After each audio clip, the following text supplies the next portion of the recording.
The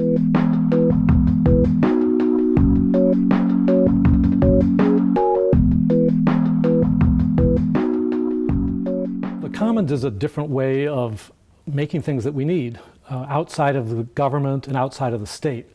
So in this way, it provides different ways to meet people's needs.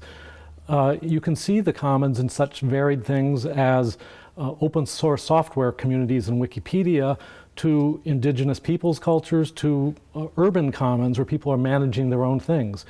And so the commons represents a new and different way of managing shared resources.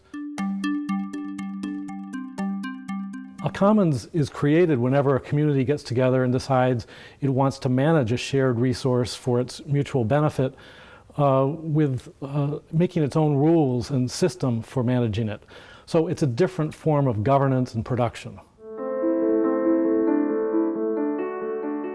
Historically, people talk about the commons as a resource, but really it's more accurate to talk about commoning, because there is no commons without commoning, meaning the social practices and traditions and communication by which people manage their shared resources. The commons is really a verb, not a noun. It's a social activity by which we protect resources from being destroyed and maintain them for all of us to use and enjoy in the future. So a lot of people talk about what are the practices of commoning. How do we make our rules? How do we make sure that nobody is a free rider or abuses the shared resource? How do we ensure that things are transparent and fair? The commons is about all of these things. It does it through practices, customs, rituals, ethics. And so the commons is really a social system, not just a resource. And that's why it's so important.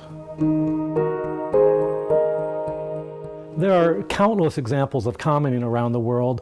They take place, in the most unusual circumstances and the most familiar circumstances. We have many digital commons where people go online to create a community to manage everything from encyclopedic knowledge to software code to data that's of concern to your local community. You have all sorts of customary familiar commons where indigenous peoples or traditional communities manage farmlands or fisheries or forests or wild game or water as a commons. And then you have all sorts of urban commons where people manage public spaces or buildings, or social behaviors such as care work, taking care of each other, elder care, cooperatives. You have cooperative finance. You have even things like the blockchain software for Bitcoin, which is a way for people to create their own alternative monies for communities. So really, the commons and commoning happen everywhere,